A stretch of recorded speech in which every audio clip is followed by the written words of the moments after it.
Muhammad Khan Kerala governor ആയിരുന്നപ്പോൾ ഇവിടെ സർക്കാർ ഗവർണർക്ക് ഒരു രൂക്ഷമായിരുന്നല്ലോ. പക്ഷെ പുതിയ ഗവർണർ വന്നതിന് ശേഷം എല്ലാം സ്വസ്ഥം, ശാന്തം. പക്ഷെ ഈ ശാന്തത എത്ര കാലത്തേക്ക് ഉണ്ടാവുന്ന ഒരു സംശയമാണ് കേട്ടോ. ബിക്കോസ് പുതിയ ഗവർണർ പണി തുടങ്ങിയോ എന്നൊരു സംശയം.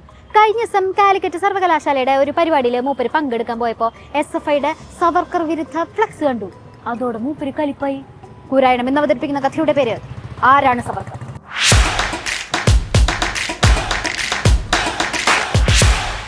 കഴിഞ്ഞ ദിവസം നമ്മുടെ ഗവർണർ രാജേന്ദ്ര വിശ്വനാഥ് അർലേക്കർ കാലിക്കറ്റ് സർവകലാശാലയിലെ ഒരു പരിപാടിയിൽ പങ്കെടുക്കാൻ പോയി. ഇങ്ങനെ സ്റ്റേജിലേക്ക് പോകുമ്പോഴാണ് അവിടെ ഒരു ഫ്ലക്സ് കണ്ടത്. അതോടെ പുള്ളിയുടെ മൂഡ് മാറി.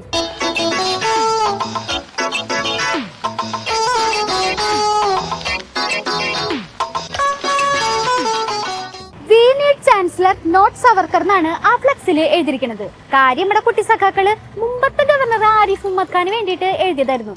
പക്ഷെ പുതിയ ഗവർണർക്കും ആ വരികള് അത്രയ്ക്ക് അങ്ങോട്ട് ബോധിച്ചില്ല. പുള്ളിക്ക് അത് കണ്ടപ്പോഴത്തേക്കും ആകെ ഫീലായി. എന്ത്? We said we need a Savarkar. Oh, sorry, we need Chancellor. മനസ്സിലുള്ളതല്ലേ പുറത്തേക്ക് വരുള്ളൂ. സാറ് പറ. Chancellor is here with you.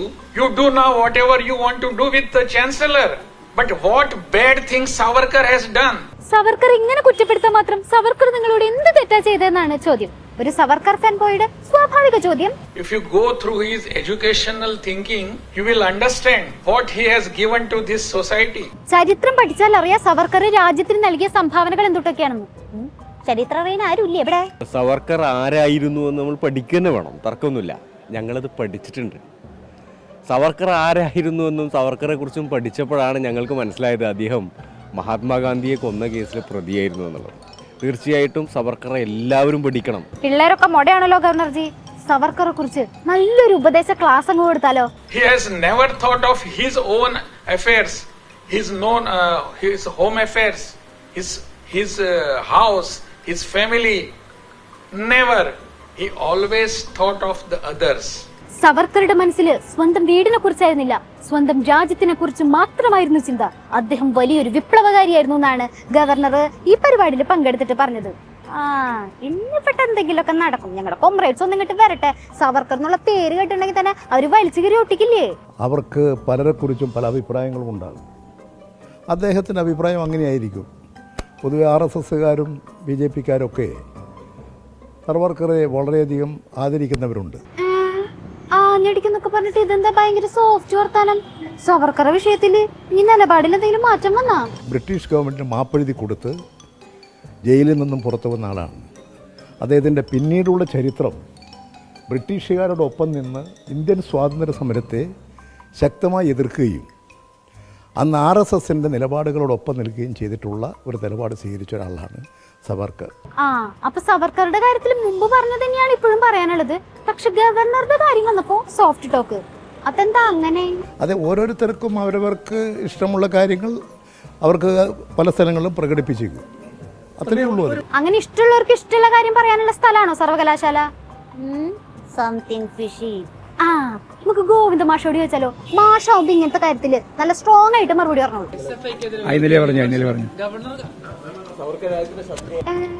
Governor Savarkar എന്നൊക്കെ പറഞ്ഞപ്പോഴത്തേക്കും ദാണ്ട പോണു. ഇവർക്കൊക്കെ ഇത് എന്ത് പറ്റി? എന്തെങ്കിലും രണ്ടു വാക്ക് പറഞ്ഞിട്ട് പോ മാഷേ. സവർക്കർ ദേശീയ പ്രസ്ഥാനവുമായിട്ട് ബന്ധപ്പെട്ട് ബ്രിട്ടീഷ് സാമ്രാജ്യത്തിന് അനുകൂലമായി നിലപാട് സ്വീകരിച്ച ഇന്ത്യയിലെ ഏറ്റവും പ്രമുഖനായ ഒരാളാണ്. അത്രേ ഞാൻ പറഞ്ഞു. അല്ല, ഇത് നമ്മുടെ കോമ്രേഡ്സ് അല്ല. നമ്മുടെ കോമ്രേഡ്സ് ഇങ്ങനെയല്ല. പുതിയ ഗവർണർ വന്നതിന് ശേഷം ഇവർക്കൊക്കെ എന്തോ പറ്റിയിട്ടുണ്ട്. അദ്ദേഹം ബ്രിട്ടീഷ് സാമ്രാജ്യത്വത്തിന് മാപ്പ് എഴുതി കൊടുത്ത് ഒന്നും രണ്ടും മാപ്പ് കടലാസല്ല ചെയ്തത്. 6 പ്രാവശ്യം 6 കത്ത് എഴുതി. ആ 6 കത്ത് എഴുതിയതിനു ശേഷമാണ് ബ്രിട്ടീഷുകാർ അദ്ദേഹത്തെ പുറത്തു വിട്ടത്. അപ്പോൾ ദേശീയ സ്വാതന്ത്ര്യ പ്രസ്ഥാനവുമായിട്ട് ഞാൻ ഒരു തരത്തിലും ബന്ധപ്പെട്ടില്ല, നിങ്ങൾക്ക് അലോസരമുണ്ടാക്കുന്ന ഒരു കാര്യവും ഞാൻ പറയില്ല എന്ന് പറഞ്ഞുകൊണ്ട് പുറത്തു വന്ന സവർക്കർ സ്വാതന്ത്ര്യ പ്രസ്ഥാനത്തിന്റെ അതിനൊക്കെ രേഖയുണ്ടെന്ന് വെറുതെ ഇല്ല എന്ന് പറയേണ്ട കാര്യം നിങ്ങൾ ആളെ പറ്റി പറഞ്ഞ് പഠിപ്പിക്കാൻ വേണ്ടി പോയെന്നും പറയുന്ന. അപ്പൊ എല്ലാം ഓർമ്മയുണ്ട്. എന്നിട്ട് എന്താണ് ഇങ്ങനെ സോഫ്റ്റ് ടോക്ക്? അതാണ് നമുക്ക് അറിയേണ്ടത്. ഒന്നും കാണാണ്ട് സഖാക്കൾ ഇങ്ങനെ സൈലന്റ് ആവില്ലെന്ന് നമുക്ക് നന്നായിട്ട് അറിയാം. എന്തേ പുതിയ ഗവർണറെ ചൊറിഞ്ഞിട്ട് അടുത്ത പണി വാങ്ങണ്ടെന്ന് വിചാരിച്ചിട്ടാണോ? ഞാൻ ഗവർണർ SFIനല്ല ഞാൻ പറഞ്ഞത്. ഞാൻ പറഞ്ഞപ്പോൾ നിങ്ങൾക്ക് മനസ്സിലായില്ലേ? നിങ്ങൾ കൂട്ടി കണക്കാൻ വേണ്ടിയാണ് നിങ്ങൾ ചോദിക്കുന്നത്. അതെനിക്ക് നന്നായിട്ട് അറിയുന്നതുകൊണ്ടാണ് ഞാൻ ഈ മറുപടി ഇങ്ങനെ പറയുന്നത്. പോരെ? അപ്പൊ ഗവർണർ സവർക്കറെ കുറിച്ച് സർവകലാശാല പരിപാടിയിൽ പൊക്കി പറഞ്ഞ് വിദ്യാർത്ഥികൾക്ക് ഉപദേശം കൊടുത്തതിൽ ഒരു തെറ്റുമില്ല എന്നാണ് കോമ്രേഡ്സ് പറഞ്ഞു വരുന്നത്. അതുകൊണ്ട് ഈ പ്രശ്നത്തിൽ മാത്രം ഗവർണറോടുള്ള ഒരു നിലപാട് പറയാൻ കഴിയുന്നതല്ല. കാത്തിരുന്ന് നമുക്ക് കാണാം. ഗവൺമെൻറ് നിലപാട് എന്താണെന്നുള്ളത് നോക്കി അതിനനുസരിച്ചുള്ള സമീപനം നമുക്ക് സ്വീകരിക്കാൻ കഴിയും. അദ്ദേഹം ചില സമയത്ത് ഒരു രാഷ്ട്രീയത്തെ പ്രതിനിധീകരിക്കുന്ന ആൾ തന്നെയായിരിക്കാം, പ്രതിനിധീകരിച്ചിരുന്ന ആളായിരിക്കാം. അതുകൊണ്ട് അതിനനുസരിച്ചുള്ള നിലപാടൊക്കെ ചില സമയത്ത് ചെയ്യും. ഇവിടെ ഭരണപരമായ കാര്യങ്ങളിൽ, നിയമപരമായ കാര്യങ്ങളിൽ അദ്ദേഹം എന്ത് നിലപാട് സ്വീകരിക്കുന്നു അതിൻ്റെ അടിസ്ഥാനത്തിലാണ് പുതിയ ഗവർണറോട് ഉള്ള സമീപനം വ്യക്തമാക്കുന്നത്. പ്രധാനമന്ത്രി, മുഖ്യമന്ത്രി, ഗവർണർ അങ്ങനെയുള്ള സ്ഥാനങ്ങളിൽ ഇരിക്കുന്നവര് അവരവരുടെ രാഷ്ട്രീയം പറയുകയും പ്രവർത്തിക്കുകയും ചെയ്തിട്ടുണ്ടെങ്കിൽ അതെങ്ങനെ ശരിയാവും? എന്തായാലും ഗവർണർ സവർക്കർ ഇത്രയും പൊക്കി പറഞ്ഞിട്ടും സഖാക്കളൊക്കെ ഇത്രയും കരുതലോടെ പ്രതികരിച്ചിട്ടുണ്ടെങ്കിൽ അതിലെന്തോ ഉണ്ട്. ഗവർണറുടെ ഉള്ളിൽ ഉറങ്ങിക്കിടക്കുന്ന പല കാര്യങ്ങളും ഇങ്ങനെ ഇടയ്ക്കിടയ്ക്ക് പുറത്തു ചാടുന്ന സ്ഥിതിക്ക് കോമ്രേഡ്സിന്റെ ഈ കരുതലും ഈ ശാന്തസുന്ദരമായ രാഷ്ട്രീയ സാഹചര്യവും എത്ര കാലം ഇങ്ങനെ ഉണ്ടാവുമെന്ന് നമുക്ക് കാത്തിരുന്ന് കാണാം. സജി ചെറിയാൻ അടുത്ത വിവാദ പ്രസംഗമായിട്ട് വന്നിട്ടുണ്ട്. സജി ചെറിയാന്റെ പ്രസംഗം എന്ന് പറഞ്ഞാൽ മതി, മൂപ്പര് വാദം പറഞ്ഞാൽ അതിൽ വിവാദം ഉണ്ടാവുമല്ലോ. പെൻഷൻ പറ്റിയ 10,000-കണക്കിന് ലക്ഷക്കണക്കിന് ആളുകൾ കേരളത്തിലുണ്ട്. മരണസംഖ്യ വളരെ വളരെ കുറവാണ്. ഇവിടെ മരണസംഖ്യ ഭയങ്കര കുറവാണ്. അതുകൊണ്ട് എന്തോരാൾക്കാർക്ക് പെൻഷൻ കൊടുക്കേണ്ടി വരുന്നതെന്ന്. പെൻഷൻ കൊടുക്കണ കാര്യം ആലോചിച്ചിട്ട് മരണസംഖ്യ കുറവുള്ളത് പറയുമ്പോ ഇത്രയും സങ്കടപ്പെടുന്ന ലോകത്തിലെ ആദ്യത്തെ മിനിസ്റ്റർ നിങ്ങളായിരിക്കട്ടോ സജിയേട്ടാ. ശരിക്കും സജിയേട്ടൻ എന്തുട്ട് ഉദ്ദേശിച്ചത്? ആരോഗ്യ പരിപാലനത്തിൽ ഇന്ത്യ നമ്പർ 1 സ്റ്റേറ്റ് ആണ്. അതും പ്രശ്നമാണ്. ജനിക്കുന്നത് മാത്രമല്ല മരിക്കുന്നത് വളരെ കുറവാണ്. അമ്മേ പേടിയാവണു. മരണസംഖ്യ കൂട്ടാൻ വേണ്ടിട്ട് പുതിയ പദ്ധതിയായിട്ട് എങ്ങാനും വരുമോ മൂപ്പര്? പെൻഷൻ വാങ്ങിക്കൊണ്ടിരിക്കുന്നവരുടെ എണ്ണം കൂടിക്കൊണ്ടിരിക്കുന്ന എന്താ സംഭവിക്കുക? ബാധ്യത കൂട്ടിക്കൊണ്ടിരിക്കുന്നു. ആ ബാധ്യത കൂട്ടിക്കൊണ്ട് തന്നെ മരണനിരക്ക് കുറക്കണം എന്നാണ് ഇടതുപക്ഷ ജനാധിപത്യ മുന്നണി കാണുന്നത്. നിങ്ങൾക്കതൊരു ബാധ്യത ആയതുകൊണ്ടാണ് മരണസംഖ്യയുടെ കാര്യത്തിൽ സജിയേട്ടൻ ഇത്രയും സൂക്ഷ്മ നിരീക്ഷണം നടത്തുന്നത്. അതും ആരോഗ്യ മേഖലയുടെ പ്രശ്നമാണെന്നാണ് പുള്ളിയുടെ കണ്ടുപിടുത്തം. ഓരോ സീസണിലും മൂപ്പര് എന്തൊക്കെ അത്ഭുത കണ്ടുപിടുത്തങ്ങളാണല്ലേ നടത്തുന്നത്. 80, 85, 90, 95, 100. എന്റെ അമ്മയ്ക്ക് 94. 50,000 രൂപക്കുള്ള പെൻഷൻ ഇപ്പൊ മേടിക്കുക അപ്പന്റെ അമ്മയുടെ രൂപ.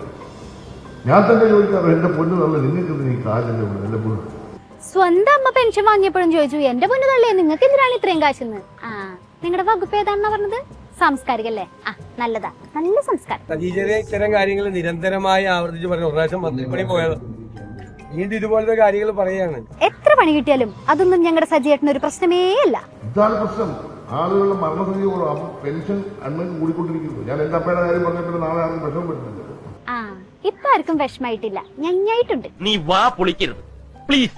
ആയുസ് വർദ്ധിക്കുന്നതുകൊണ്ട് ആളുകൾക്ക് പെൻഷൻ കൂടുതൽ കൊടുക്കേണ്ടി വരും എന്നുള്ളൊരു ദുഃഖമാണ് അദ്ദേഹം പങ്കുവച്ചത്. എങ്ങനെയാണ് ഒരു മന്ത്രിക്ക് ഇങ്ങനെ പറയാൻ കഴിയുന്നത്? ആയുസ് വർദ്ധിക്കുന്നത് നമുക്ക് സന്തോഷകരമായ ഒരു കാര്യമാണ് അല്ലേ? ലോകത്തെ എല്ലായിടത്തും മനുഷ്യന്റെ ആയുസ് വർദ്ധിക്കുന്നു. അത് ആഹ്ലാദത്തോടുകൂടി കേൾക്കേണ്ടതിന് പകരം അത് പെൻഷൻ കൊടുക്കാൻ സർക്കാരിന് ബാധ്യത വരും എന്ന് പറയുന്ന ഒരു മന്ത്രിയെ കുറിച്ച് ഞാൻ എന്താ പറയാ? എപ്പോഴും അദ്ദേഹത്തിന് മറുപടി പറഞ്ഞ് നമുക്ക് തന്നെ മടുത്തു. പാർട്ടിയിലുള്ളവരെന്നെ പറഞ്ഞു മടുത്തു. പിന്നെയാണോ നിങ്ങള്? അല്ല, ഇത്രയും വള്ളിക്കെട്ട് തിയറികള് നിങ്ങളുടെ തലയിൽ മാത്രം എങ്ങനെയാ സജ്ജേട്ടാ ഒതുക്കണത്?